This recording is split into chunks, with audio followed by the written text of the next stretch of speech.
Rồi, chào mọi người đã quay trở lại với kênh vlog của Quang ha. Thì kênh của Quang sẽ chia sẻ một số những cái vấn đề, những cái trải nghiệm của Quang trong quá trình làm YouTube. Thì như các bạn cũng đã biết, nếu những cái video của mình đăng lên đó, không có đóng dấu bản quyền, không có những cái dòng chữ hoặc có logo, những cái hình ảnh mang thương hiệu của cá nhân mình đó, thì sẽ rất là dễ xảy ra cái trường hợp là người khác sẽ re-up, ăn cắp cái video của mình và đăng về kênh của họ.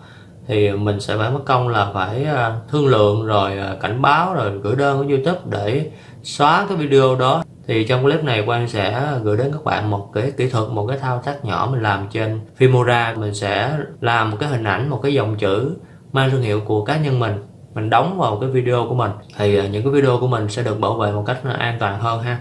Rồi, thì đầu tiên mình sẽ vào cái phần mềm Filmora nè. Nó sẽ có hai cách làm ha. Rồi Quang sẽ hướng dẫn cái cách đầu tiên, có nghĩa là mình sẽ làm mờ cái dòng chữ thương hiệu cá nhân. Ví dụ như ở đây Quang sẽ bấm vào cái title nè, Quang sẽ chọn một mẫu chữ nào đó. Ví dụ như Quang chọn cái này đi, Quang kéo xuống và Quang kéo đến hết cái video. Cái video ở dưới là Quang đã chèn sẵn vào rồi ha.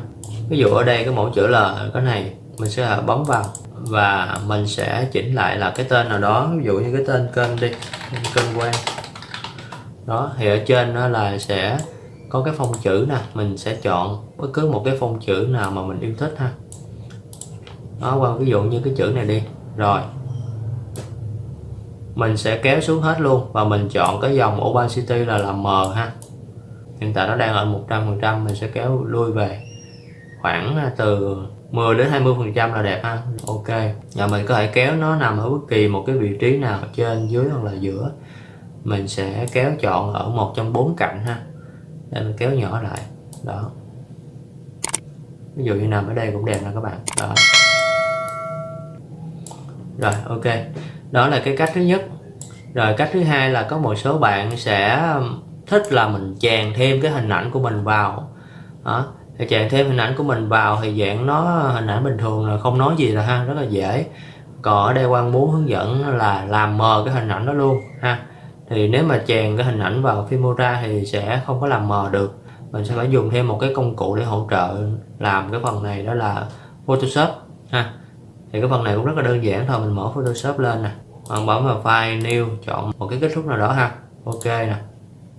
Rồi bây giờ Quang muốn chèn một cái hình ảnh logo, bên cạnh đó là một cái chữ tên kênh luôn đó, làm hai cái luôn cho các bạn xem ha. Ví dụ như là Quang ghi là Quang Vũ Vlog đi đó, Quang bấm vào edit nè, change form scale để kéo nhỏ nó lại, kéo một trong cái 4 cạnh nó lại đó. Quang muốn là cái chữ của Quang là màu trắng ha, thì nó nhìn nó hơi khó nhìn tại vì cái nền của nó là hiện đang là trong suốt ha. Rồi bây giờ Quang sẽ bấm cái công cụ ở trên đây đó, Quang bấm chuột trái move tool nè, V, sau là bấm apply. Rồi Quang chèn thêm một cái hình ảnh logo của Quang ha. Quang sẽ bấm là Ctrl A để quét khối, Ctrl C để copy và bấm vào cái tab này, cái tab hồi nãy á đó, Ctrl V. Rồi Quang sẽ bấm edit transform scale để kéo nhỏ nó lại vừa với cái chữ này ha. Rồi Quang cũng bấm vào cái công cụ trên đầu để cố định nó lại ha, move tool nè, apply. Bây giờ Quang muốn là tô đậm thêm cho cái viền của cái chữ Quang Vũ Vlog đi đó, Quang bấm vào cái layer Quang Vũ Vlog nè, xong bấm chuột phải blending option nè, bấm vào stroke nè đó, thì nó sẽ làm một cái viền màu đen của cái chữ Quang Vũ Vlog ha. Rồi ok, rồi cái công việc tiếp theo của Quang là Quang sẽ làm mờ cái logo này lẫn cái chữ Quang Vũ Vlog ha. Rồi thì Quang cũng bấm vào lại cái blending option chuột phải nè, rồi Quang sẽ chọn cái chỗ opacity nè đó, Quang sẽ kéo lui về đó, các bạn thấy không, nó độ mờ không, thì mình chỉnh khoảng 20 là được rồi. Rồi ok, ở trên cái hình ảnh này cũng làm y chang như vậy, chuột phải chọn blending option, hình ảnh nó sẽ mờ lại đó, chọn 30 đi đó. Ok, rồi có nghĩa cái việc mình đang làm là làm mờ sẵn trong cái Photoshop, xong mình kéo vào Filmora ha. Nếu mà bỏ hình ảnh vào Filmora thì không có làm mờ được. Thì Quang sẽ bấm vào crop nè, mình sẽ kéo về. Crop có nghĩa là mình sẽ cắt bớt những cái khung hình ảnh nó dư thừa ha, kéo những cái cạnh nó lại, bấm cố định nó lại ha, crop nè. Ok, xong mình sẽ save dưới dạng là format PNG nha. Quang sẽ bấm là test nè, Rồi save lại. Ok. Rồi Quang sẽ bấm vào cái Filmora, bấm vào media nè, import file nè. Rồi bấm đi vào cái này nha các bạn. Các bạn thấy nó mờ không ạ? Rồi sau mình kéo lên đây, kéo di chuyển nó vào bất cứ một cái vị trí nào mà bạn thích. Ví dụ như Quang muốn nó nằm ở đây đi. Đó các bạn thấy đẹp không ạ? Vừa có hình ảnh logo của mình, vừa có cái chữ của mình, nó sẽ đóng dấu cái thương hiệu của cá nhân mình, của cái kênh mình.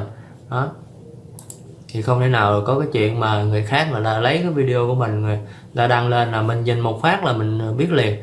Còn nếu bình thường thì mình phải kiện cáo gửi đơn này tùm lum, hơi mất công và mất thời gian.